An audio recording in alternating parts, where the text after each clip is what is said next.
ధ్రువుడు నారద మహర్షికి నమస్కారం చేస్తూ, నారద మహర్షి, మీ దర్శనం చేసుకుని నేను ధన్యుడిని అయ్యాను.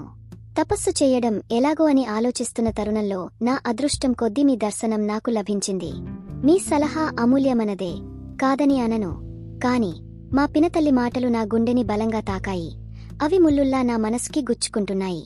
నా గుండె గాయపడింది. మునీశ్వరా, నీవు బ్రహ్మదేవుని కుమారుడవు. ముల్లోకాలు తిరుగుతూ ఉంటావు.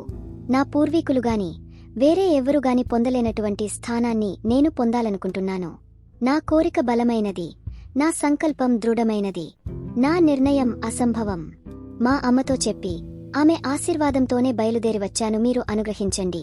దయచేసి తపస్సు ఎలా చెయ్యాలో మార్గం చెప్పండి. నేను తపస్సు ఎక్కడ చెయ్యాలో, ఎలా చెయ్యాలో మీరు చెప్పండి. మీరు చూపించే మార్గంలో నడుచుకుంటాను అన్నాడు నిశ్చయంగా ధ్రువుడు.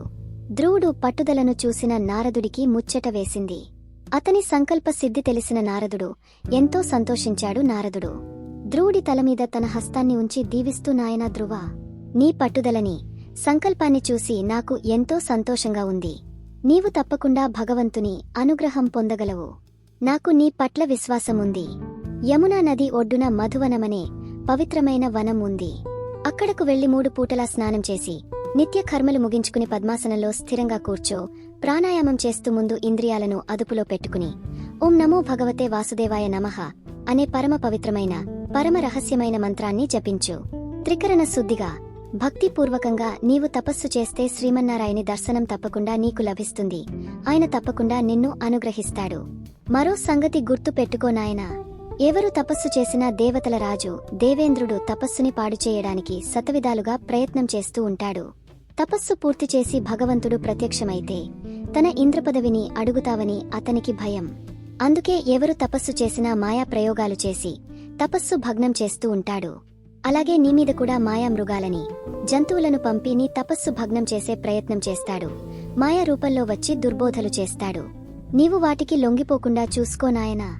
ధైర్యంగా నీ తపస్సు చెయ్యు. పసివాడివి కదా, భయపడకు. నీకు అంతా మంచే జరుగుతుంది, వెళ్ళిరా నాయనా అని చెప్పి దీవించి పంపుతాడు నారదుడు. ధ్రువుడు మంత్రోపదేశం చేసి తన తపహ మార్గం సుగం చేసి మంచి మార్గాన్ని సూచించినందుకు నారదునికి కృతజ్ఞతలు చెప్పి మధువనానికి ప్రయాణం కడతాడు ధ్రువుడు. ఇక్కడ అంతఃపురంలో ఏమి జరిగిందంటే, ధ్రువుని అవమానిస్తూ సురుచి అన్న మాటలకి బాధ కలిగా అక్కడ నుంచి వెళ్లిపోయిన ధ్రువుని తలచుకుని బాధపడుతూ సింహాసనమీద నుంచి తటాలున లేచి ఉత్తానపాద మహారాజు తన మందిరానికి వెళ్లిపోయాడు. చాలా పెద్ద తప్పు జరిగింది. ధ్రువుని అన్ని మాటలు అంటున్నా మౌనంగా ఉండిపోయానేగాని తన భార్య సురుచిని వారించకపోయానే అని పశ్చాత్తాపంతో బాధపడుతున్నాడు.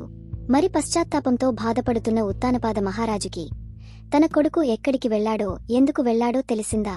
ధ్రువ చరిత్రలో వచ్చే భాగంలో ఏమి జరుగుతుందో ఆసక్తి గొలిపే విషయాల గురించి మన చిన్ని ఆశ ఛానల్లో వినేద్దాం రండి. ప్రతి బుధవారం, శనివారం చిన్ని ఆశ ఛానల్ మీ ముందుకు తెస్తుంది ధ్రువ చరిత్ర. మిస్ కాకుండా తప్పక వినండి. ఈ వీడియో మీకు నచ్చినట్లు అయితే ప్లీజ్ సబ్స్క్రైబ్, లైక్, షేర్ చేసి కామెంట్ చేయండి.